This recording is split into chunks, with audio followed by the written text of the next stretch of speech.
আমাৰ দলৰ তথা মিত্ৰ দলৰ সতীৰ্থসকল আমি ইমান আমাৰ বহি আছিলোঁ আমি অলপ লেকচাৰ মাৰি সময়টো কটাই আছিলোঁ যে সময়টো কেনেকৈ যায় এতিয়া দৰাও আহি গৈছে দৰাও আহি গৈছে গতিকে আমি সোনকালে ওলাই যাব লাগে এতিয়া ৰখি থাকি লাভ নাই বেছি কথা কোৱাৰ ইচ্ছাও নাই সকলোকে ধন্যবাদ দিছোঁ পাঠশালাবাসী ৰাইজে খুব ভালকৈ জানে যে ভোট কাক দিব লাগে আৰু কেনেকৈ দিব লাগে আৰু কিমান বেছি দিব লাগে এইটোও জানে শনিবাৰে এজন মানুহ পাইছোঁ শনিবাৰ হ'ল আমাৰ ভীষ্ম ভোটীরা ভীষ্ম হইল নয় জীবনত 85 চনত একবার এমএলএ হয়েছে এতিয়ালৈকে হয়ে আছে কিমান বছর 38 বছর 40 বছর কোনোবা একেলগে আগবঢ়াই জিকা এমএলএ ভীষ্ম হয় নেকি আমি 30 বছর চাকরি করো ভোটীরা চাকরির বয়স পার হৈ গল 40 বছর পাই গল এটা এমএলএ হয়ে আছে এবার আমি সকলে জোর করে বসে দিল্লী পড়াই দিওঁ দিল্লীত যাওঁ আমার এজন যোগ্য মানুহ লাগে যোনে 40 বছৰ এটা সমষ্টিত নেতৃত্ব দিছে তেনেকুৱা এজন মানুহে যদি আমাক সাংসদত বৰপেটাৰ দৰে এটা লোকসভাত নেতৃত্ব দিয়ে আমি ভাবোঁ যে আমি বহুত উন্নয়নলৈ লৈ যাব পাৰিম যে আমি সকলোৱে গৌৰৱ কৰিব পাৰিম ফণীভূষণ চৌধুৰীৰ দৰে এজন নেতা আমি সাংসদ বনাই পঠাইছোঁ আৰু পাঠশালাবাসী ইয়াত কম নহয় পাঠশালা বা বজালী অঞ্চলৰ ৰাইজে 100% ভোট একদম হিয়া উজালি ভোট দিব হয় নহয় ইয়াৰ ভোট তেনেকৈ পোৱাৰ কোনো লক্ষণ নাই ইয়াতে যি পাব চব হাতীতে পাব হাতীৰ চুইচ বহি যাব এইবাৰ বহি যাবনে নাই প্ৰত্যেকটা বুথত হাতীৰ চুইচটো বহাই দিব লাগিব আগ লাগি যায় যাতে পলিং এজেণ্ট যাতে ক'ব লগা হয় প্ৰিজাইডিং অফিচাৰে যাতে কয় আৰু বেলেগ নাই আৰু চব হাতীয়ে হৈ গৈছে হাতীটো কলা হৈ গৈছে বোলে হাতীৰ চুইচটো লাগি এনেকুৱা কৰিব লাগিব হয় নাই গতিকে আমাৰ ৰাইজে তেনেকৈ ভোট দিব আমি বেলেগ কথা ক'বলৈ আমি ভোটীদাৰ দৰে এজন যোগ্য জ্যেষ্ঠ নেতা পাইছোঁ আৰু আপোনালোকৰ বিধায়ক হ'ল অসমৰ এজন শক্তিশালী মন্ত্ৰী আৰু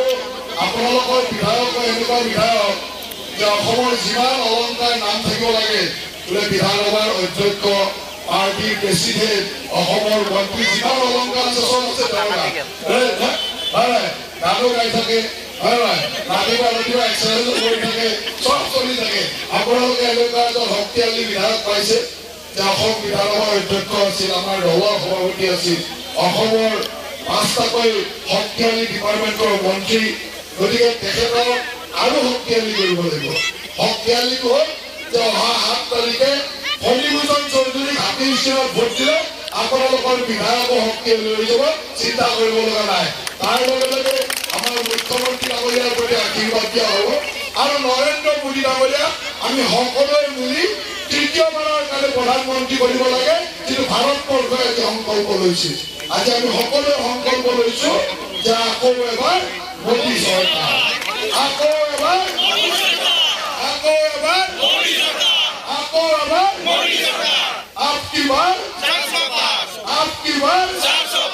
এই 4,000 পাৰ কৰিম তাৰ ভিতৰত আমাৰো এটা আছে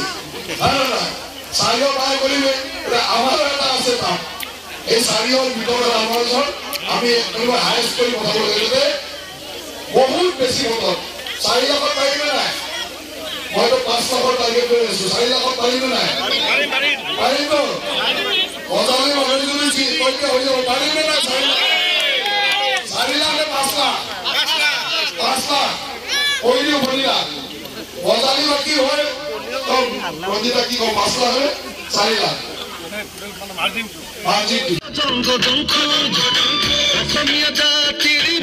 হেল্ল' আপোনালোকে গাড়ীৰ পিছে পিছে আহক আপোনালোকে গাড়ীৰ পিছে পিছে আহক আগত নহয় গাড়ীৰ পিছে পিছে ৰৈ দিয়ক গাড়ীখিনি আগত যাব দিয়ক গাড়ীৰ পিছে পিছে আমি যাম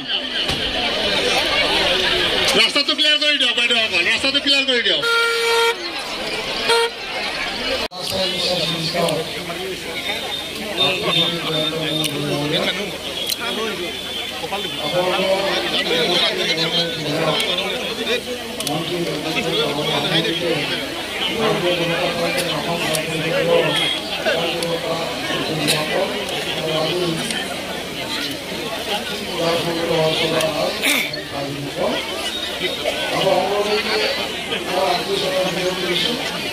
আৰু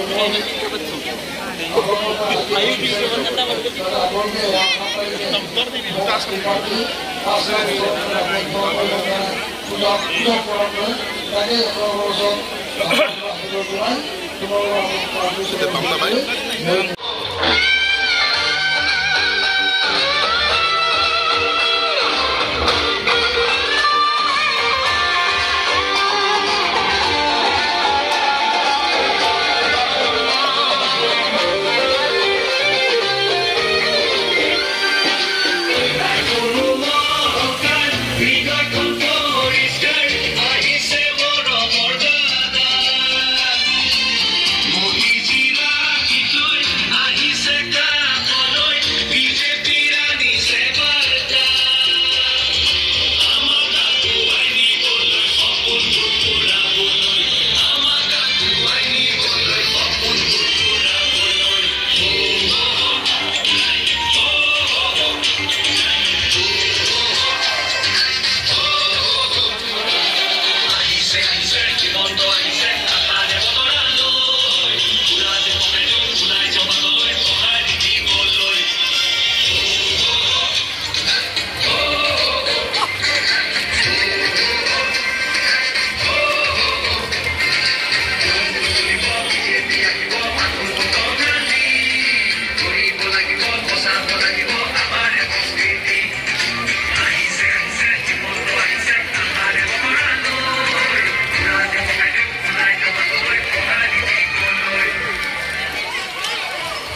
ঠিক আছে মই 4 লাখ ভাবি আহিছিলো ইয়াত যেটো জোৰ দেখিলো 80% ৰঞ্জিত আই দিবই 5 লাখে কৈ দিলো আজি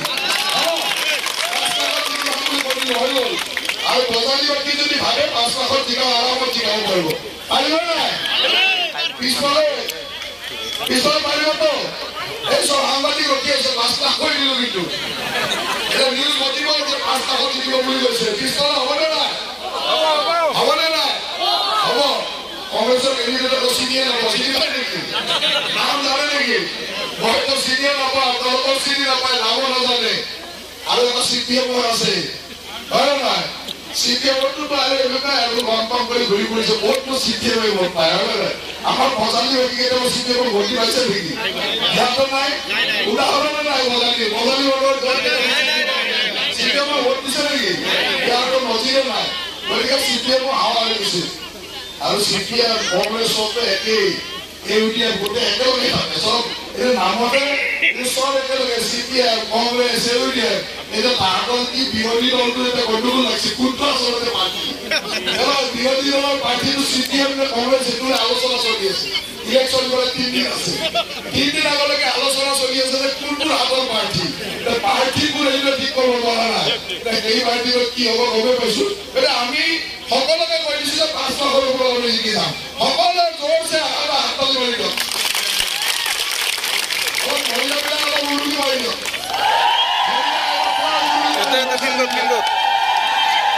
ফিল্ডত হাই সেকেন্ডারি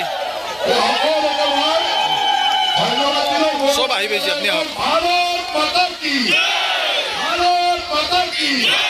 ভারত মাতা কি জয় হো জয় হো জয় হো হাতির সিনার ভোট দিয়া সিংহটো লগাই দিব বন্ধুবর গৌরী ভোটিছে তো পাঁচ ভোটলে যাব পারে না বন্ধুবর ভোট দিয়া বন্ধু একটু হাতিটো ভালকে বলক লাগিব আৰু 2 নম্বৰতে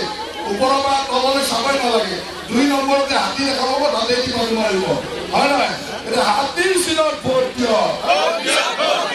হৰিভূষণ চৌধুৰী জিন্দাবাদ ৰঞ্জিত দাস জিন্দাবাদ হৰিভূষণ চৌধুৰী জিন্দাবাদ ৰঞ্জিত দাস জিন্দাবাদ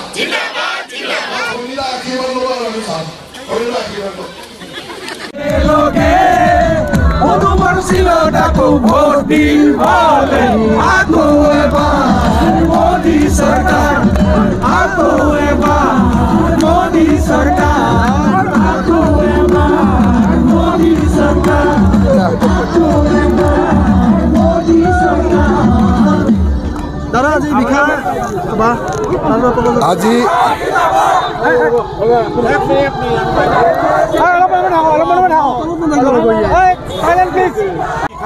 জনসমুদ্ৰ পাঠশালাত আমি ইমান দিনে আমি যি আমাৰ বজালি সমষ্টিত জনসম্পৰ্ক সভা প্ৰায় 27খনকৈ সভা কৰাৰ পিছত আৰু তাৰপিছত আমি মানুহৰ ঘৰে ঘৰে ইতিমধ্যে গৈ পেলাই জনসম্পৰ্ক কৰিছোঁ প্ৰতি ঘৰ পৰিয়ালৰ লগত আৰু আজি আমি সমগ্ৰ পাঠশালা চহৰতে ৰেলী উলিয়াইছোঁ আৰু এই ৰেলী ওলোৱাৰ পিছত আজি আমাৰ ৰেলীত ফণীভূষণ চৌধুৰী ডাঙৰীয়া মন্ত্ৰী জয়ন্ত মল্ল বৰুৱাকে আদি কৰি উপস্থিত আছিলে সহস্ৰাধিক লোক উপস্থিত আছিলে আৰু অহা 3 তাৰিখে মাননীয় মুখ্যমন্ত্ৰী ডাঙৰীয়া ইয়াতে আহি আমাৰ প্ৰচাৰ অভিযানৰ সফল সমাপ্তি ঘটাব আৰু নিশ্চিত ৰূপত আমি আমাৰ বজালি অঞ্চলৰ পৰা 80শতাংশতকৈ অধিক ভোট দিব বুলি ৰাইজে ইতিমধ্যে জনাইছে আৰু সৰ্বমুঠ আমি অতি কমেও 3 লাখতকৈ অধিক ভোটত জয়লাভ কৰিম আজি পাঠশালাবাসী ওলাই আহিছে আমাৰ মৰমৰ প্ৰাৰ্থী ফণীভূষণ চৌধুৰীক আশীৰ্বাদ দিবৰ কাৰণে তেখেতৰ উপস্থিতিত আমাৰ স্থানীয় বিধায়ক মন্ত্ৰী ৰঞ্জিত দাসৰ উপস্থিতিত সকলোৱে ওলাই আহিছে এটা বিশাল শোভাযাত্ৰা আগপিছে চাগে এনেকুৱা ধৰণৰ শোভাযাত্ৰা পাঠশালাবাসী কেতিয়াও দেখা নাছিল আজি সকলো মানুহ ওলাই আহিছে পাঠশালাৰ চুকে কোণে সকলো মানুহ ওলাই আহিছে প্ৰতিজন মানুহে ঘৰৰ পৰা ওলাই আহি আশীৰ্বাদ দিছে আৰু ইয়াৰ পৰা নিশ্চিত হৈছে এইবাৰ বজালী সমষ্টিত অতি কমেও যিমান পলিং হ'ব তাৰ 90% ভোট ফণীভূষণ চৌধুৰীৰ পক্ষত থাকিব সেইটো নিশ্চিত আৰু সেই ধৰণৰ পৰিৱেশ আজি পাঠশালাত বা বজালীত দেখা গৈছে বিৰোধী নাই ইয়াতে বিৰোধীনো আছে ক'ত এটা বিৰোধীয়ে চিন্তা কৰি আছে যে কোনজন তেওঁলোকৰ প্ৰাৰ্থী আলোচনা চলি আছে কোনজন তেওঁলোকৰ প্ৰাৰ্থী আৰু আলোচনা চলতে 7 তাৰিখো পাৰ হ'ব আৰু 4 জুনত ৰিজাল্টো ওলাই যাব আমি 5 লাখ বেছি ভোটৰ ব্যৱধানত বিজয়ী হ'ম অখিল গগৈয়ে এটা ফেচবুক পোষ্ট দিছে আজি যে তেওঁলোকে কৈছে ভূপেন বৰাক যে আমি বিৰোধীটো ঠিক কৰি ল'ব লাগে আইদাৰ CPM নাইবা কংগ্ৰেছ এটা সেইকাৰণে মই কৈছোঁ যে বিৰোধীয়ে এতিয়া প্ৰাৰ্থী কোন ঠিক কৰিব পৰা নাই ইলেকশ্যন 7 তাৰিখে আজি হ'ল 30 তাৰিখ এতিয়া আজিলৈকে তেওঁলোকৰ প্ৰাৰ্থী ঠিক হোৱা নাই প্ৰাৰ্থীয়ে বিচাৰণ কৰি আছে যে কোনজন প্ৰাৰ্থী আচলতে আৰু প্ৰাৰ্থী ঠিক কৰোঁতে আমাৰ 7 তাৰিখ ইলেকশ্যনো হৈ যাব 4 জুনত ৰিজাল্টো ওলাই যাব আৰু ফণীভূষণ চৌধুৰী অতি কমেও 5 লাখৰ ভোটৰ ব্যৱধানত বিজয়ী হ'ব কণ্টেষ্টে নাই ক'ত কণ্টেষ্ট হ'ব বিৰোধীয়ে নাই কণ্টেষ্ট কৰিব হ'ব যদি আপোনাৰ CPM আৰু কংগ্ৰেছ লগ হৈ যায় যেতিয়া আমি একেবাৰে ফাৰ্ষ্টত দৌৰি আছোঁ ইয়া আমাৰ পিছত বহুত পিছত কোন আছে সেইটো চাবলৈ কাৰ সময় আছে আমি বহুত আগত আছোঁ ৰাইজত যি ধৰণে ৰাইজ ওলাই আহিছে যি ধৰণে ফণীদাক আশীৰ্বাদ কৰিছে ৰাইজৰ মৰমৰ পৰা বুজা যায় যে পলিঙৰ 90% ভোট সুন্দৰভাৱে ফণীভূষণ চৌধুৰীয়ে পাব ঘোষণা কৰিয়ে দিলোঁ 5 লাখ ভোটত বিজয়ী হ'ল বুলি আমি আগৰ পৰাই কৈছোঁ পূৰ্বৰ পৰাই কৈছোঁ যে বৰপেটা লোকসভা সমষ্টিবাসী ৰাইজৰ যি সমৰ্থন যি আমাৰ প্ৰতি বিশ্বাস যি আমাৰ প্ৰতি আস্থা এইটো অভূতপূৰ্ব আস্থা অভূতপূৰ্ব বিশ্বাস আমাৰ প্ৰতি ৰাখিছে গতিকে সেইকাৰণে আজি এনেধৰণে স্বতঃস্ফূৰ্তভাৱে ৰাইজ ওলাই আহিছে গতিকে আমি এইটো আগৰ দৰে আমি আজি নিশ্চয় ক'ম যে আমাৰ জয় নিশ্চিত প্ৰথম কথা হ'ল আমি কি বিচাৰোঁ বৰ্তমান সময়ত আমি দলটো চৰকাৰখনক আমি জীয়াই ৰাখিব লাগিব তাৰ বাবে আমি কাম কৰা মানুহ লাগিব 2016 পৰা নৰেন্দ্ৰ মোদী ডাঙৰীয়া প্ৰধানমন্ত্ৰী হ'ল ভাৰত স্বাধীন 75 বছৰ হ'ল এই 14 চনৰ আগলৈকে আমি উন্নয়নৰ নমুনা দেখিছোঁ কি উন্নয়ন হৈছে আমাৰ মাজত পাৰ্টীগৰাকী আহিছে ফণীভূষণ চৌধুৰী আহি পাইছে भारत माता की बीजेपी जिंदाबाद बीजेपी जिंदाबाद कांग्रेस जिंदाबाद प्रधानमंत्री जिंदाबाद प्रधानमंत्री जिंदाबाद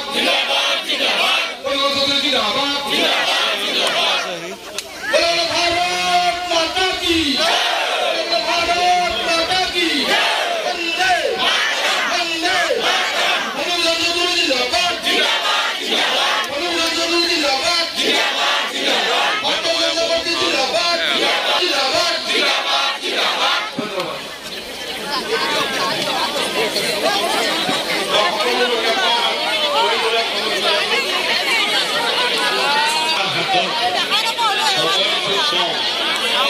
বৰ্তমান পৰ্যায়ত আমি উন্নয়ন বিচাৰোঁ উন্নয়নৰ নমুনা দেখিছোঁ আৰু 2014 চনৰ পৰা আজিলৈকে আমি নমুনা দেখিছোঁ উন্নয়নৰ ধাৰা আমি দেখিছোঁ গুৱাহাটীকে ধৰি বিভিন্ন অঞ্চলত বিভিন্ন সমষ্টিত ৰাষ্ট্ৰপতিকে ধৰি উন্নয়নৰ নমুনাবিলাক আমি দেখিবলৈ পাইছোঁ তৃতীয়বাৰৰ বাবে আমি পুনৰ প্ৰধানমন্ত্ৰী হিচাপে আমি আসনত বহুৱাব লাগিব আৰু সেই আসনত বহুৱাবলৈ হ'লে 543খন আসন থকা